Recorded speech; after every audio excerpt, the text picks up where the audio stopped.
Ana ajoyib lavha yana. Endi kino olamiga sayohat qildik. O'sha yoshligimizda tomosha qilgan filmlar, Jeki Chan ishtirokidagi o'sha jangari, har xil bizni hayratga soladigan, qo'rquvda ushlab turadigan sahnalar. Juda ham to'g'ri aytasiz. O'sha hozirgi lavhani tomosha qilib yoshligimiz esimizga tushib ketdi-da. Sababi bizlarga masalan televideniya orqali reklama yoki o'sha anons berilsa haftalab kutardik. O'sha Jeki Chan ishtirokidagi filmlarni. Albatta, yoshlarda deb qo'yishadi. Albatta. O'ylaymizki, teletomoshabinlarimizga ham manzur bo'ldi. Albatta, hozir esa bizda bir tabrik bor ekan, kelgan egasiga yetkazib qo'ysak, Zulfida ismli akkaunt egasidan yetib kelgan. Assalomu alaykum. Bugun meni ukam Mironshohni tug'ilgan kuni. Uni chin dildan tabriklayman. Baxtimizga sog' omon bo'lsin debdilar. Biz ham tabriklaymiz ukangizni, Mironshohni. Katta yigit bo'lsin. Oilangizga, vatanimizga manfaati tegadigan bir alp-qomat yigit bo'lib yetishligini tilakdoshimiz. Alisher, bilasizmi? Erta tongdan o'sha sog'lom turmush tarziga amal qilish uchun foydali nonushta, badan tarbiya mashqlarini bajarishdan tashqari yana nimalarga e'tibor berish kerak deb o'ylaysiz? Erta tongdanmi? Erta tongdan o'sha nima deydi? Nonushta davrasida o'tirganda ham o'sha oilaviy suhbat qilishga, o'sha oiladan boya aytganingizdek yaxshi suhbatlar orqali energiya olishga ham harakat qilish kerak deb o'ylayman. O'shanda energiya ola olishga. Bilasizmi, sog'liq uchun asalni qay darajada foydasi bor deb o'ylaysiz? Nonushtadan. Nonushtada asal yesa endi imkoniyati borlarga albatta foydali. Endi asal ham arzon mahsulot emas. Shunday kelib chiqqan holda imkoniyati bor oilalarda dasturxonda asal bo'ladigan bo'lsa, albatta erta tongdan iste'mol qilinadigan bo'lsa, bu juda ham foydali. O'sha qadimdan meditsina hali rivojlanmagan vaqtda ota-bobolarimiz asal orqali juda ko'p dardlarga shifo bo'lgan, ya'ni immunitetni ko'targan, holsizlikni oldini olgan. Ayniqsa hozirgi bahor faslida odam qandaydir charchoqni his qilishi mumkin, holsizlikni his qilishi mumkin. Ana o'shanda asalning foydasi juda ham katta bo'lar ekan. Xuddi shunday. Bugun ham studiyamizda aynan mana shu asalning foydali jihatlari haqida suhbat qurish uchun mehmonimizni taklif etganmiz. Ular allaqachon hozir va nozir turibdilar. Oldilarida asalli assortiment deyiladi-ku, o'sha assortiment. Marhamat, assalomu alaykum. Studiyamizga xush kelibsiz. Bugungi mehmonimiz Aminjon Boboyev. Assalomu alaykum. Assalomu alaykum. Rahmat.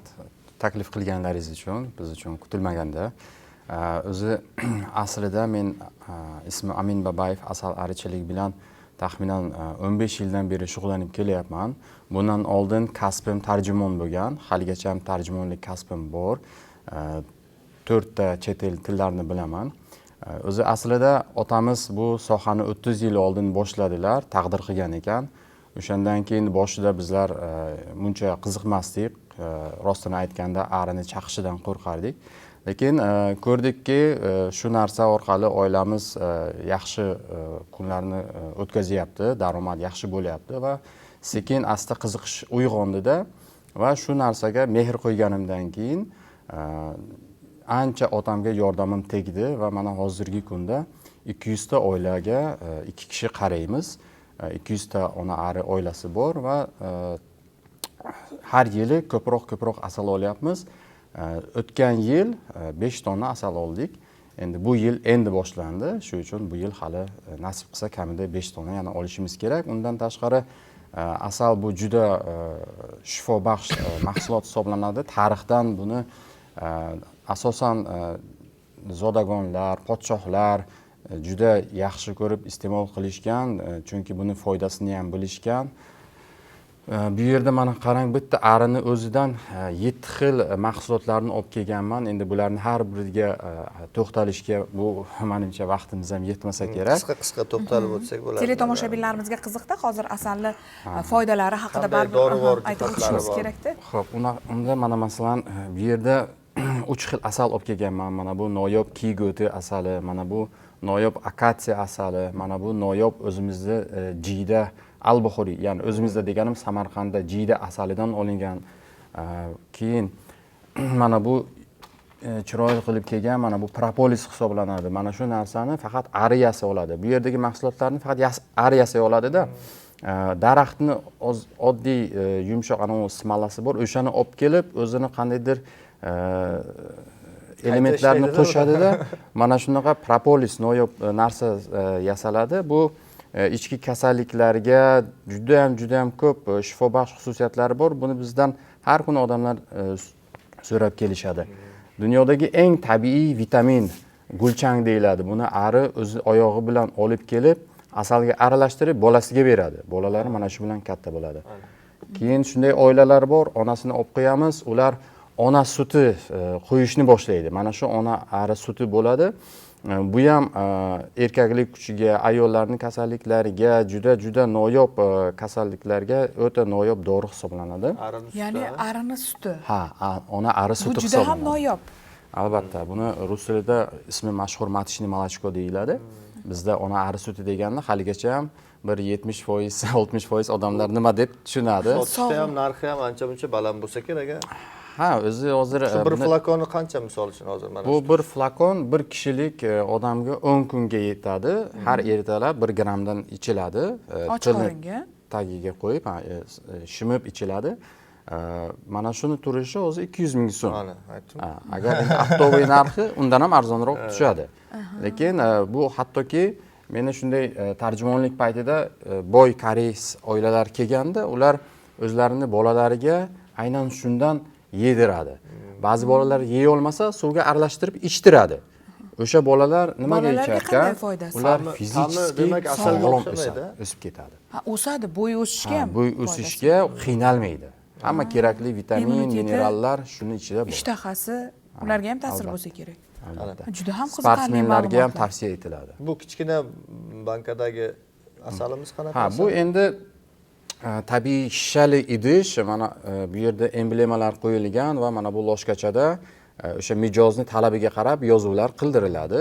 Sovg'alarga yaxshi yoki degustatsiya uchun 5 xil, 6 xil asal qilib, masalan bir korxonalarga olib kirib yedirishga yaxshi. Brendni reklama qilish uchun ya'ni. Ha, bu marketing deydi-yu. Endi marketingga o'tyapmiz. Turli xil qadoqlarda allaqachon bu o'zinglar qilasizlar, qadoqlarni. Ha, qadoqlarni hozirgacha o'zimiz o'sha e'tibor berib, bozorlardan topib qilyapmiz. Mehr berib, shu uchun yomon emas hozir boshdan Savdo ishga yaxshi bo'lib ketyapti. Marketing bugungi kunda birinchi o'ringa chiqyapti-da baribir. Hozir bilasizmi, bir narsaga amin bo'lyapmanki, agar biz sog'lom turmush tarziga amal qilsak, o'sha nimani yeyotganimizga, qanday foydali mahsulotlarni yeyotganimizga yo iste'mol qilayotganimizga e'tibor qaratsak, shifokorga murojaat qilishimizga to'g'ri, men ham shuni aytmoqchi bo'lib turgandim. asos yo'q ekanda. Masalan, asal mahsulotlari qaysidir insonni qaysidir kasalliklariga shifo, o'sha tabiatimizda bor mahsulotlarni iste'mol qilgan holda o'zimizni sog'lom tutishimiz, sog'lom turmush tarziga amal qilishimiz To'g'ri, to'g'ri bo'lar ekan. Mumkin bo'ladi, albatta. asal ichki kasalliklarga, yoshartirishga, hattoki hozir endi mana rivojlandi. Asal mahsulotlaridan kosmetologiyaga ishlatilish. Chunki tabiiylik ham ko'p. birinchi o'rinda turibdi. Juda ham ko'p kosmetologlar asal mahsulotlaridan, toza asal mahsulotlaridan foydalanishadi. Mana hozir bizlar yarmarkalarga qatnashib turibmiz, sertifikatlarimiz bor. 2 marta viloyat hokimi akamiz bilan uchrashib qoldik. U kishi ham bizni qo'llab-quvvatlayaptilar, Xudoga shukr. Va bizlar doimo rivojlanish haqida o'ylayapmiz. Shu kungacha bizlar faqat asal olishga katta e'tibor berganmizlar. Endi mana hozir do'kon ochdim. Bitta do'kon o'zim ochdim. Yana 3 ta sherik do'konlar bor. Aytmoqchimanki, har bir asal arichi mana shu do'kon ochishga intilish kerak. Chunki faqat mahsulotni olib, uyingizda olib o'tirsangiz, bitta mijoz taqilatib keladi, ikkinchisi keladi, lekin hozirda mijozlar ham qulayliklarni xohlayapti. Tayyor bo'lsin. Shunday, masalan, produktoviylarga borib taqillatib o'tirmaymiz-ku. Eshik ochiq, kirasiz, marhamat deb tanlab olib ketaverasiz. Mana shu narsani qilib, men rohatini ko'rdim. Masalan, chet elga borib ishlashim kerak emas. Shu yerdagi daromadim menga bemalol ijodlikka endi vaqtim ham bo'lyapti, imkoniyatim ham bo'lyapti. Juda ham to'g'ri aytasiz. Sababi o'zimizni yurtimizda qandaydir tadbirkorlik faoliyatini yo'lga qo'ysangiz, yaqinlaringiz, farzandlaringiz, ota-onangiz bag'rida bo'lasiz. Bu hozir asal mahsulotlarini o'sha sizdan so'rab keladi deysiz-ku, asosan shifo bo'lishi uchunmi yoki sevib iste'mol qilish uchunmi? Yo'q, mana bu xabaringiz bor, nima deydi, karantin bo'ldi. Karantin ta'siri shu darajada kuchli bo'ldiki, odamlar masalan uyda qolib daromad qila olmadi, lekin bizni daromadimiz o'sdi. Bizni hamma izlab keldi, chunki immunitet birinchi o'ringa chiqdi. Sog'liq, salomatlik birinchi o'ringa chiqdi. O'sha paytda xalq qaytadan tushundi asal kerakligini. O'shandan boshlab bizni mijozlarimiz juda ham ko'payib ketdi, Xudoga shukr. Va men o'ylaymanki, xalq hali ham bilmaydi. Hali ham 1%, 2% asal iste'mol qilish kerakligini biladi, qolganlari bilmaydi. Boya aytganingizdek, agar hamma bilganida buni shifoligini hech kim dorixonaga borishmasdi. Men o'zimcha aytaman-da, asal ichmasangiz dori ichasiz deb. Hamda mana Amerika buni kun tarixiga muhrlab qo'yish kerak. Bugungi kun hikmati. Sekinroq gapirsangiz yozib oladi. mana targ'ibotni davlat miqyosida olsak, Amerika davlati nima qilyapti? Ular oddiy bog'chalarda programmalar tashkil qilgan. Katta sahna arichilik bo'yicha chiqib rollar o'ynashadi. Bolalar hali hech narsani tushunmaydi ular. Ular faqat ongiga olib qo'yadi. Erta u bolalar katta bo'lgandan keyin ularga aytish kerak emas, asal ol, asal shifobaxsh deyishni keragi yo'q. Ular allaqachon tayyor. Ular bolalarga ham shu narsani tavsiya qilishadi va o'z-o'zidan shunaqa avlod shakllanib boradi-da endi. Asalarichilik, asal bilan shug'ullanish nafaqat marketing, nafaqat tadbirkorlik, balki fuqarolarimizni ham salomatligida, sog'lom turmush tarzida ham juda ham qo'l kelar ekan.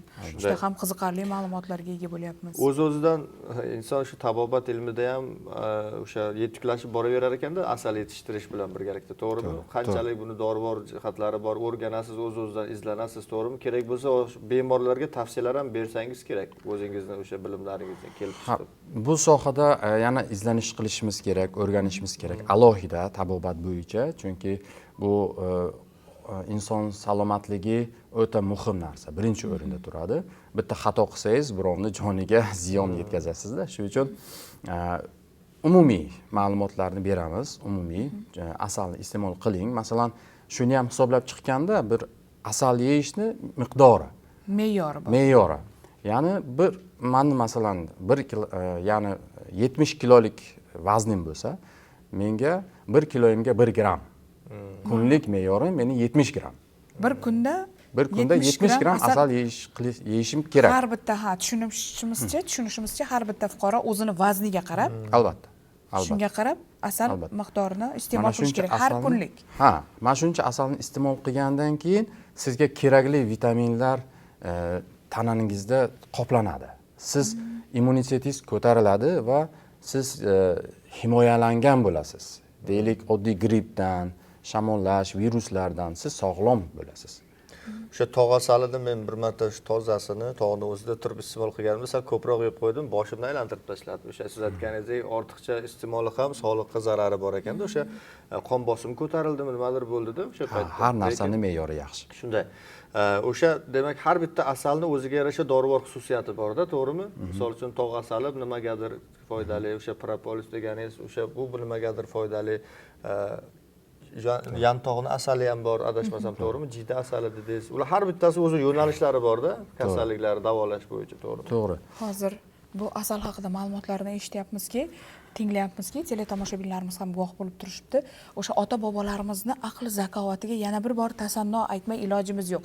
Sababi hali meditsina rivojlanmagan vaqtidan o'sha tibbiyotning otasi Ibn Sino juda ham ko'p barcha bemorlarni asal mahsulotlari bilan davolaganligini ham bilamizda, tarixdan bilamiz. O'zi asal arichilik tarixi juda uzoqqa boradi. Oddiy asal arini o'zi tarixi 5 million yilga yetib boradi. 5 million yil oldin ari bo'lgan va sanoat sifatida Misrda shakllangan ekan. Bu 5 ming yil oldin. Zodagonlar. 5 ming yil oldin arichilikni o'sha qutilarga qo'yishni, u payt aynan quti bo'lmagan-ku, mana shunaqa arini olib boqish boshlangan. Va sanoat sifatida o'shandan tarixda hozirda bizda hujjatlar bor. 5 ming yil oldin. Endi hozir bizlar mana shu tabiatda ari qanday yashaydi? O'shani ko'rib, o'rganib, qutilarga ham shunaqa qarab, bularni yaxshi qaraganligimiz sababli asalni ham ko'proq olyapmiz. O'zi arini asal olib kelganini 99% o'ziga kerak emas ekan. Bu endi bir Xudoga rahmat deyishimiz kerak. Qolgan 99%ni bizlar olib iste'mol qilyapmiz. Albatta. Endi hozir tabiatda menimcha o'sha daraxtlarda in qurib asal yig'adigan asalarilar hozir uchramasa kerak yoki bormi? Shunaqa tabiiy holatda asal yig'adigan inlarida shunaqa asalarilar bormi? O'zingiz hech eshitganmisiz, guvoh bo'lganmisiz bu ham qizilda baribir? Tabiatdagi arilar o'zi qayerda in quradi? Daraxtning ichida yoki tog'u toshlarning ichida-da. Ularni borib asalini olish o'ta qiyin masala. Albatta bizlar mana Rossiya tomonidan qilingan YouTube'larda ko'rib turibmiz.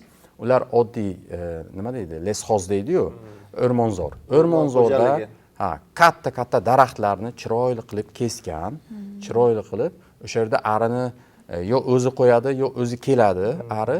O'sha yilning oxirida alohida ochib, ehtiyotkorlik bilan o'sha onasini o'ldirmasdan asalini olib yana alohida yopib qo'yadi. Shu texnologiyani ham yo'lga qo'ygan. Bizlarda ham bu narsa niyatda bor. Bu narsa oson bo'lmaydi. Harakat qilsa hamma narsa bo'ladi. Albatta. Tashakkur sizga. Bilasizmi, Aminjon hozir asalarichilikdan tashqari ham tarjimonlik bilan shug'ullanaman dedingiz. Shu haqida ham bir to'xtalib o'ting. Tarjimonlik faoliyati serqirra. Bugungi imkoniyatlardan oqilona foydalanib kelayotgan yoshlarimiz. O'zi men maqtanmoqchi emasman. Men aytmoqchimanki, Samarqanddagi ko'pchilik kamida 2-3 ta tilni biladi. Balkim shundandir. Lekin baribir o'qiganmiz, Samarqand davlat chet tillar institutini tugatganmiz. Asosiy tilimiz koreys tili bo'lgan, keyin ingliz tili ikkinchi tili bo'lgan va rus tili. Mana shu 3 ta chet tillarda bemalol suhbatlashamiz. Koreyslar bilan bo'ladimi? Hattoki mana o'tgan 2 yilda navbat bilan Fransiyadan delegatsiya keldi, arichilar. Ular ingliz tilidagi tarjimon olishgan, yaxshi tarjimon, lekin u sohani bilmaydi. Qiynalishgan. Shuning uchun meni chaqirishdi. O'tgan yil Sloveniyadan delegatsiya keldi. Ular Birlashgan Millatlar Tashkiloti tomonidan yuborildi. O'shalar bilan ham xuddi shunaqa bo'ldi. Tarjimoni tarjima qila olmadi, oxiri bizga murojaat qildi. U yerda ham tarjimonlik qildik. O'zimizda Selxoz instituti bor, qishloq xo'jalik instituti. O'sha yoqqa ham olib borishdik va ular hozir bir nechta mana shunaqa yosh chet tilini biladigan arichilarni ro'yxatga kiritgan va nasib bo'lsa bizni shu yil oxirida Sloveniyaga o'zaro tajriba almashish va bizlarni xalqaro me'yorda o'qitish uchun chaqirib olishgan. Demak, til bilish ham har qanday sohada ahamiyatga egada. Bilasizmi, Alisherjon, davlatimiz talabi juda ham to'g'ri bo'lyapti deb o'ylayman. Sababi har sohada til bilgan mutaxassis, til bilgan o'sha mutaxassis siz o'zingizni boshqa davlatlarning tajribasini olishda ham, hamkorlikda ham, o'sha mana hozir aytyapsiz-ku, chet davlatlardan o'sha mutaxassislar tashrif buyurganda meni chaqirishdi deb. Chunki siz til bilsangiz, ham o'zingizni kasbingizni mutaxassisi bo'lsangiz, ular bilan muloqotingiz, hamkorligingiz oson kechadi. Siz 4 ta til bilaman dedingiz, ha? Endi yana o'zbek va tojik tilini qo'shsa 5 tilda 5 ta 6 ta bo'ladi. Xorijiy asalari tili bilan 7 ta desa ham bo'lar ekan.